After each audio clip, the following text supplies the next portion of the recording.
This podcast was brought to you with self-love because self-love is the greatest revolution. Welcome back, everybody. Welcome back to the podcast. Welcome back to the YouTube. Today is another amazing day. The Overcoming series is set to overcome, set to grow. So I have an amazing guest today. Don't forget to download the podcast. Don't forget to subscribe to the channel. Don't forget to subscribe to the podcast too. Don't forget to follow me on social media. Thank you so much for sharing. Thank you so much for liking. Thank you so much for watching.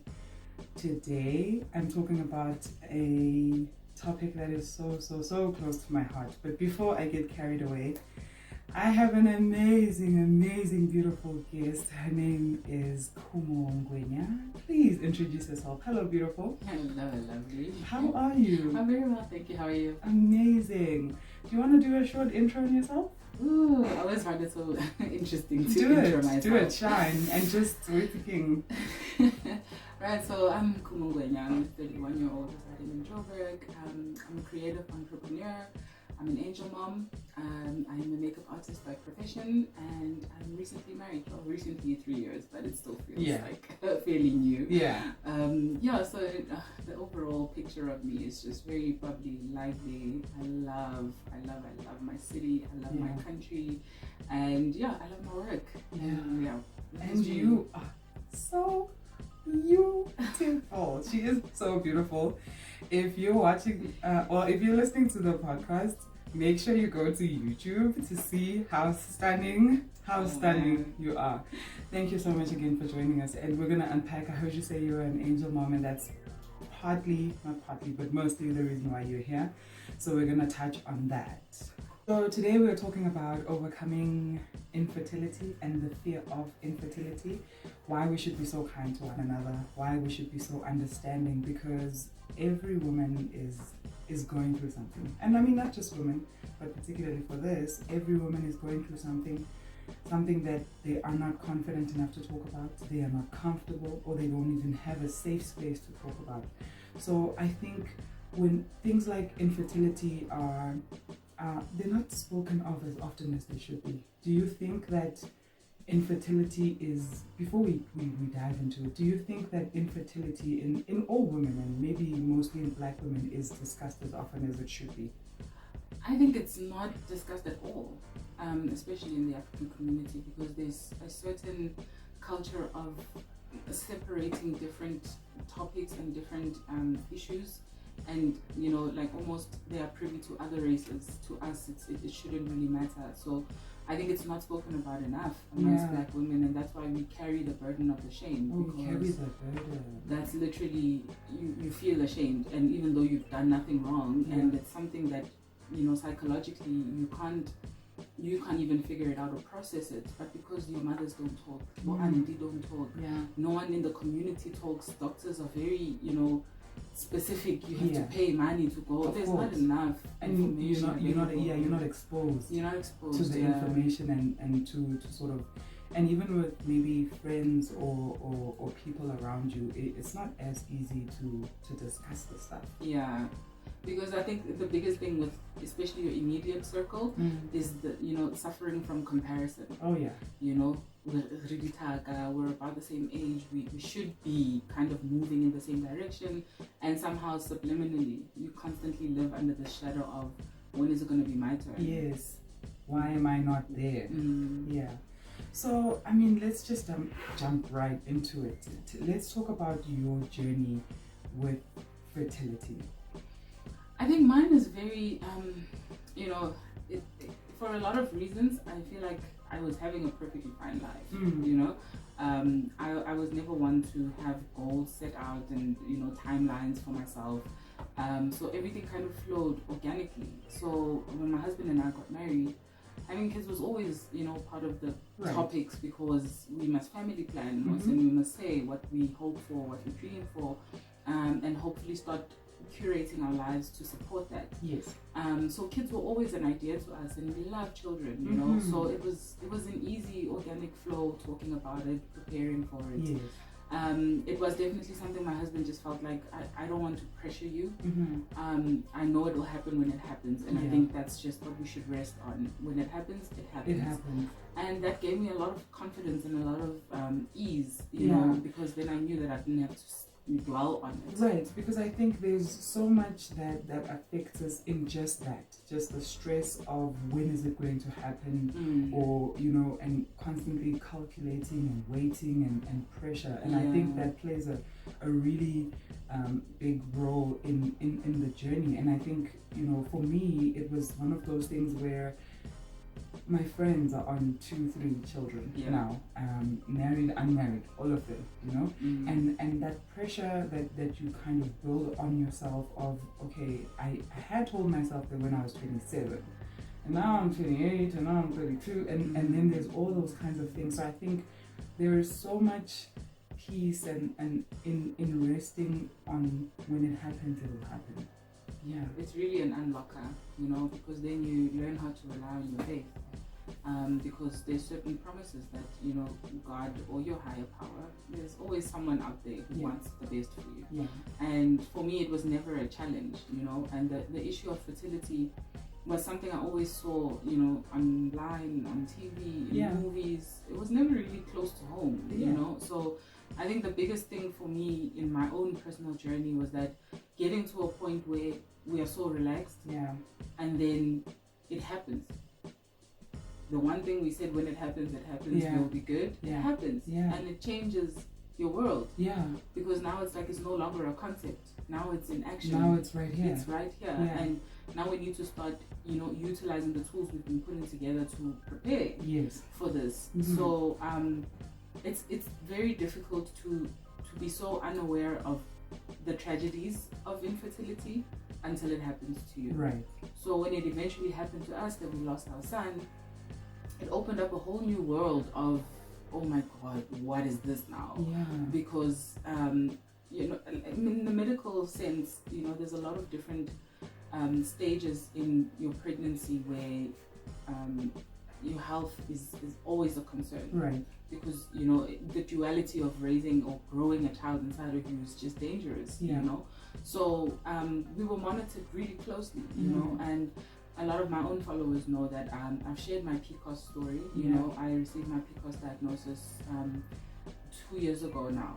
And polycystic ovarian syndrome, for those who don't know. So it's basically it's an influx of emotions and hypersensitivity with your hormones.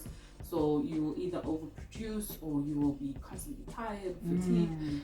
Your period will skip for months, you know. So it's a very irregular pattern or cycle that you fall through. So you aren't able to sort of find a rhythm. There's no balance. You're very off balance. And fortunately, I had, before falling pregnant, I had found Life Source, which is a supplement that helps to balance your hormones. And that helped a whole lot, because, you know, without your period, you can't do much, you know. So having that arrive, I was relieved, you know, because I was like, okay, so there's always an answer. I can always make it past, you know, this little hurdle. Now your baby's gone, and it's like, sure, now what happened? Because, you know, was it me? Was it anything I could have done or prevented? Was it so how far in sort of the pregnancy did, you know, like, you carry baby boy? I carried up to 16 weeks. So what had happened initially was that I went for a checkup, for my 16-week checkup. I went on the Monday, and my son passed on Tuesday night. So from a very good report of clean bill of health, everything's going well, baby boy is healthy, he's growing, and then the next day to no heartbeat. It was very traumatizing, you know, because it's so abrupt. There's no answers, there's nothing a doctor could tell me that made sense. You know, I mean, at that point, you, like you said, you've gotten to a point where it's happened now. So that was what was being waiting for. And you kind of you haven't really prepared for, I mean, I don't think there's actually anything. No one can prepare. So let me say, I really am sorry about but you know, I am a spiritual person, and I know that God and his ways and his plans are are of supernatural understanding. And I do believe that he always finds a way to show us that it is possible. And sometimes the outcome is not what we expect. But let's talk about the pressures. I mean, before you get to being married, before you become pregnant, let's talk about the pressure that women are facing with having a child or being married even. I think the biggest, one of the big things that makes it difficult when you're an adult to fall into those pressures is that, especially for females and African females, we're kind of conditioned into preparing for married life and motherhood from a very young age. So you grow up already expecting that it should happen, and you can't sleep until 1 o'clock. Who's gonna marry you? You can't not be able to cook. You must be able to put something together. And then that's why we are then there's those conditions or there's those boxes that have been then created, and all our lives we're working towards that. That's why I say, okay, you tell yourself that, okay, when I'm 24 I get married, 25 have my first baby, 27 I buy a house, and then but where did those come from? And they're definitely coming from those of you can't even wash dishes. Nobody's going to marry. It's very systematic. It really is very systematic, because then you struggle to, because you don't know a different norm, that is what you understand. So therefore you measure your whole life's achievements or lack thereof based on what you were told growing up. So it's not something that you can avoid once you're a full-blown adult, because you've been literally following the steps set out for you by cultural norms, society, religion. There's so many things that make you believe that certain things should happen. That when they don't happen, that is when I think mental illness starts to kick in. And that's jumping right into the next thing. I think your mental health then suffers probably the most, because you are struggling to find yourself, because there's a certain definition of life or certain way you need to be living, where you need to be in life, and mental health is such a big thing. I know with me, when I first discovered my fibroids by chance. So I was going to travel and I needed to get a medical, and I went to the clinic, and she put her hands on my stomach and she said to me, "Are you pregnant?" Me, really, man. And it was funny because so I was saving myself for marriage. So I was like, if that's the case, call the papers. You and I are rich, sister, if I'm pregnant. And after that I go to the ultrasound and to find, and the fibroid that was removed the first time was as big as if I was giving birth to a 7-month, as if I had carried a 7-month. It had a body and a head. It was actually quite something to, and it was only in that moment that I was being exposed for the first time to fibroids. What is that? When? How? And I not felt any pain, didn't feel any, I didn't feel any kind of way. Had it not been for that checkup, I wouldn't have known. And I would have only known when I was going to start trying to have a child.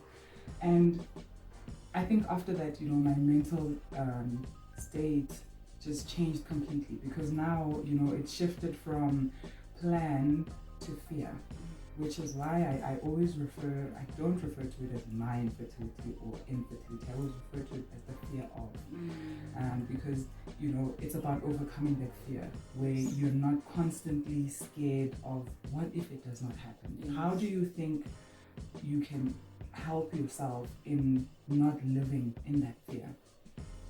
For me, I really love coming from a place of honesty with myself. And I think as a woman, we already process so many emotions that we are not doing due diligence to ourselves to not process everything we're feeling. And it's often difficult to silence other voices, to silence the background, the environment we are in every day, just to listen to ourselves. So my go-to was always to hear my own voice.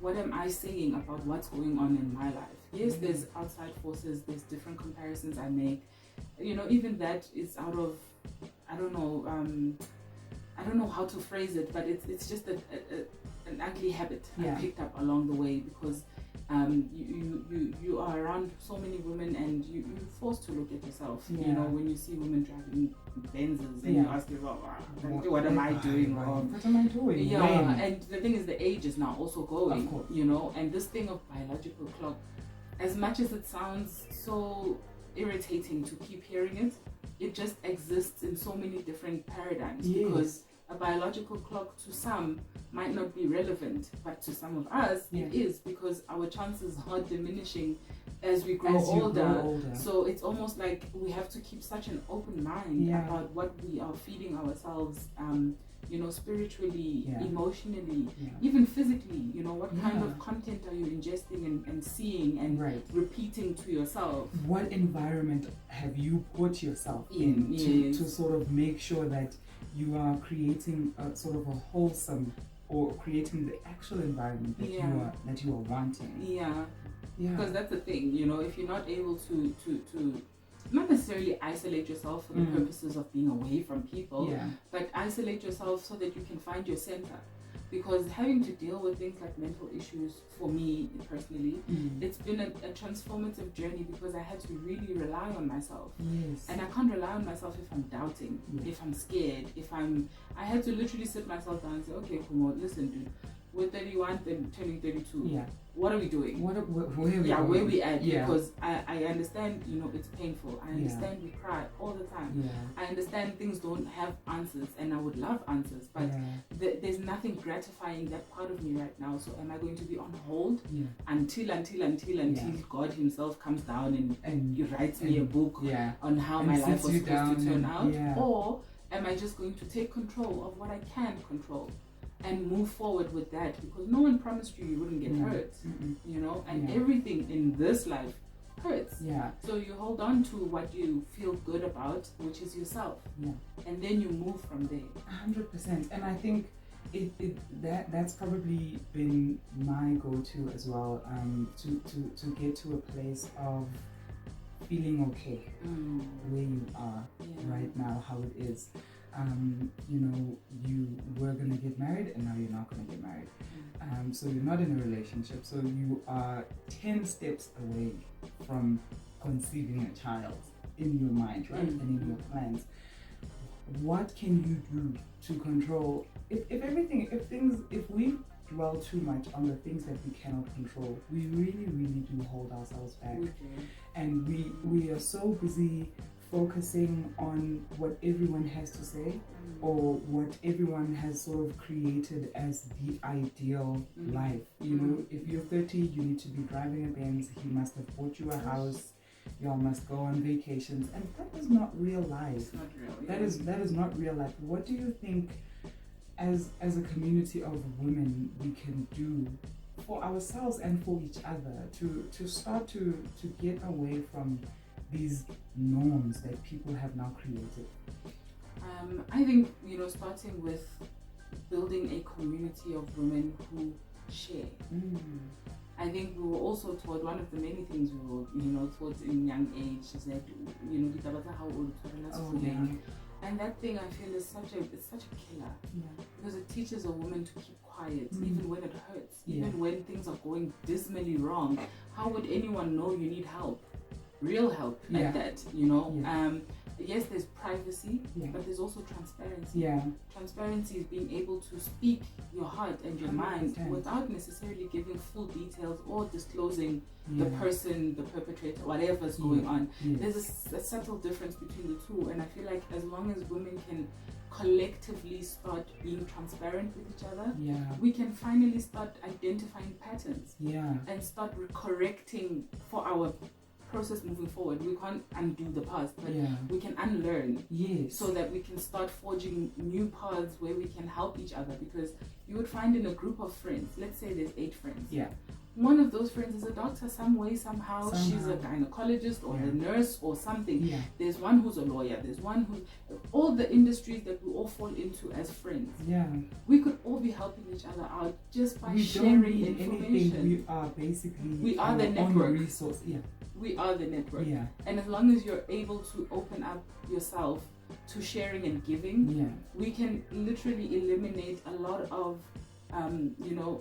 holdbacks in the sense that emotionally, when you feel like you're alone, it changes who you are as a person. So you start operating like a completely different person because you are in a place where you don't feel acknowledged, you don't feel heard. This pain feels like it's going to finish you. You don't feel seen. You don't feel seen. There are so many things holding you back in that corner that had it just been for 4 women sitting down and actually honestly having conversations, it would have made you feel less alone. And from that, you can start seeing yourself for who you are. True you. Because now you're stuck under so many labels. You don't know which one's yours. 100%.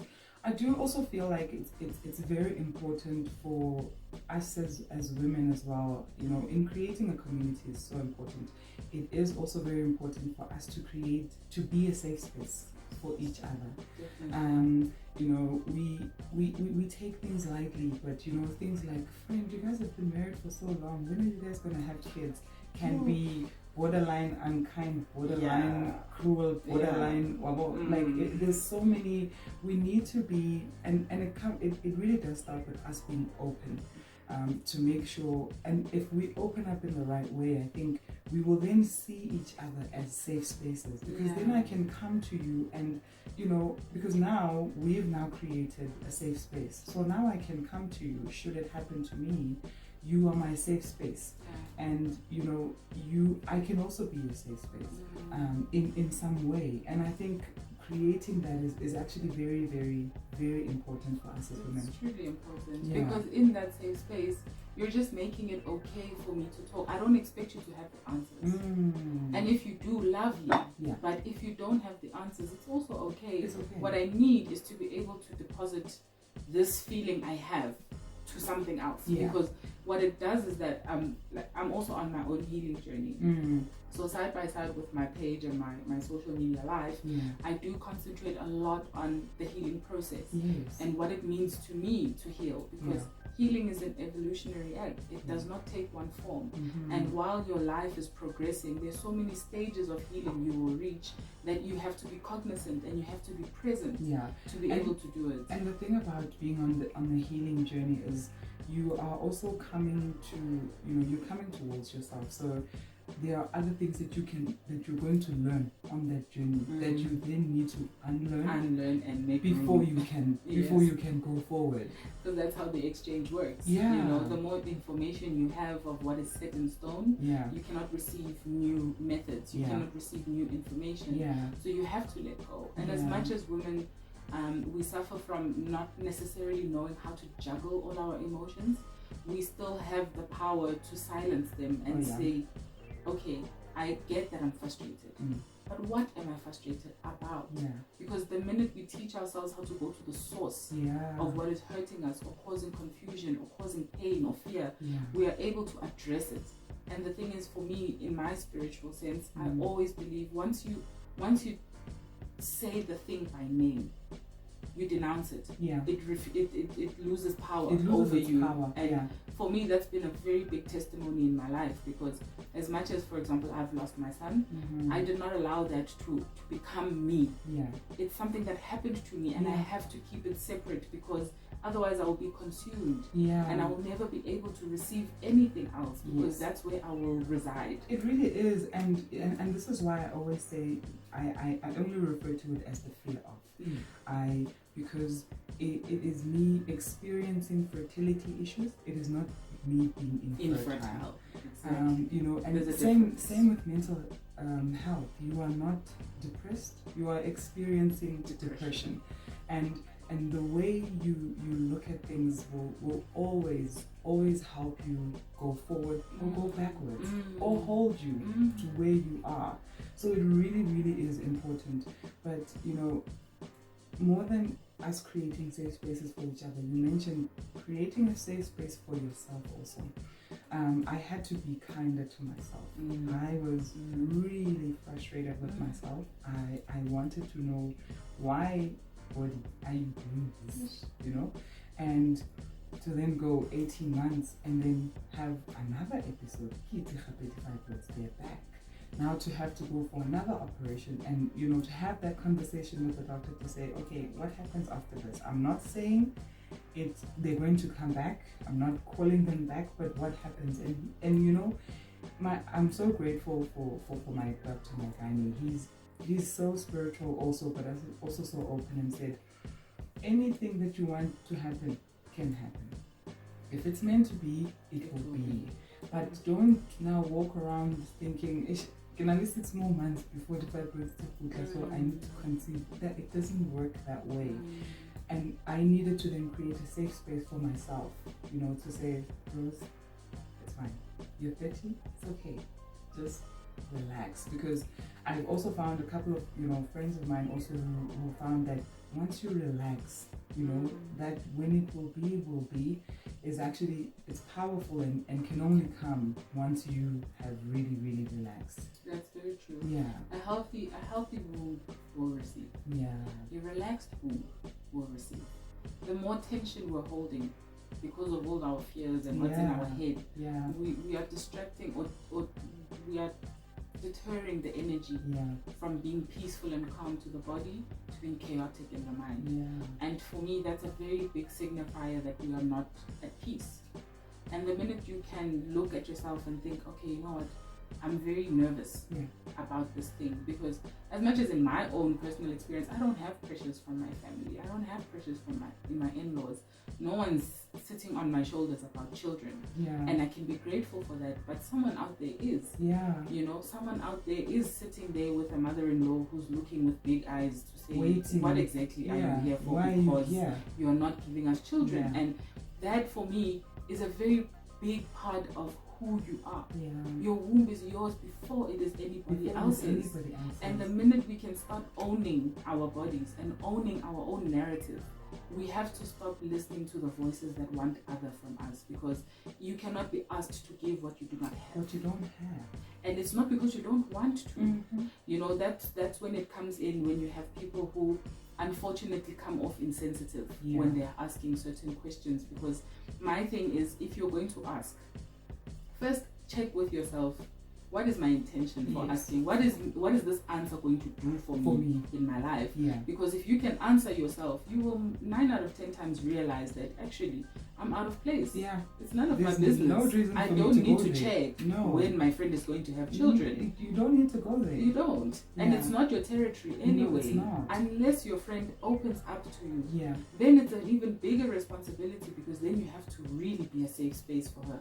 Because it took everything for her to tell, to speak, to allow this to exit her mind and her heart to live outside. Because you know these kind of things are like you said, are just so not spoken about that you are scared. You know, you're scared to say to someone that I think I'm having issues, because it's that thing again of being scared to, you're going to be measured. You know, and judged. Are you really going to be a woman enough?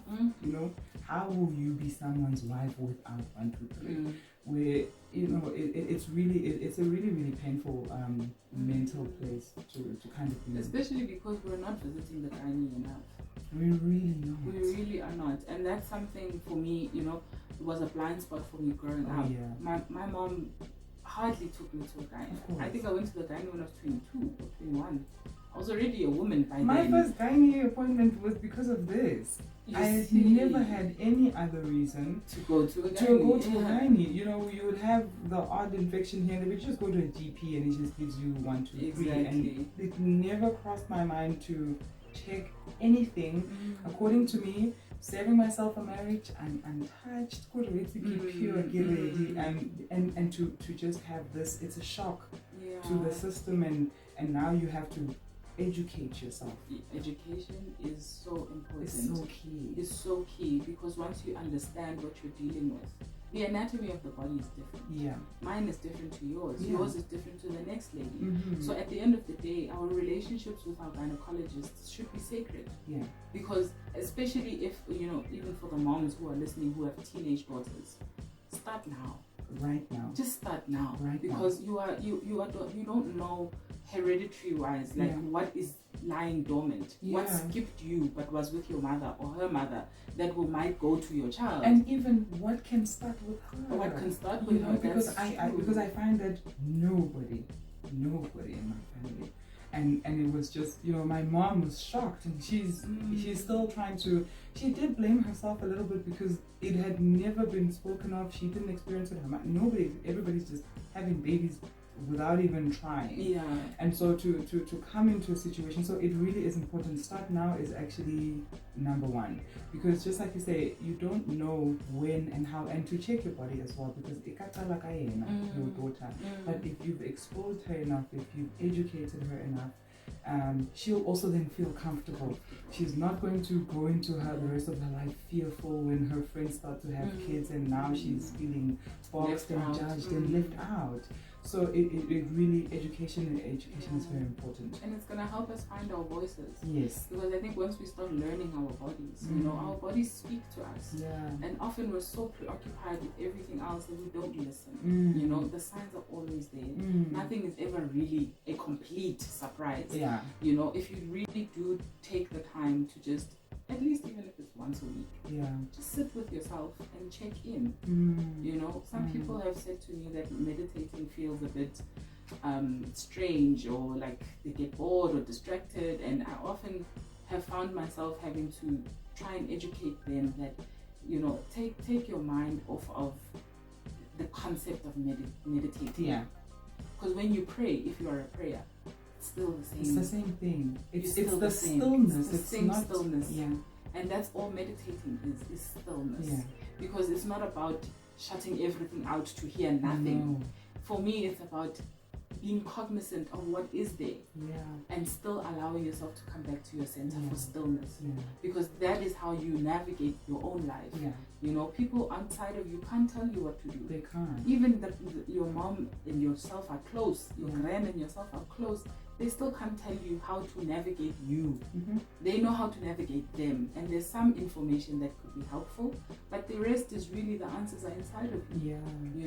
It's like being in a marriage where you are scared to talk about the topic of children because one might be interested, the other might not be. That's another dynamic that adds on to the stress and the pressures of the fertility journey, because now are your chances diminishing or are they increasing? But because we're scared to talk, we just end up, years are going by without even touching on it. And then and things like that. So it's really important to start with you. Be at your core yourself, because at the end of the day, like I said earlier, you cannot give what you do not have.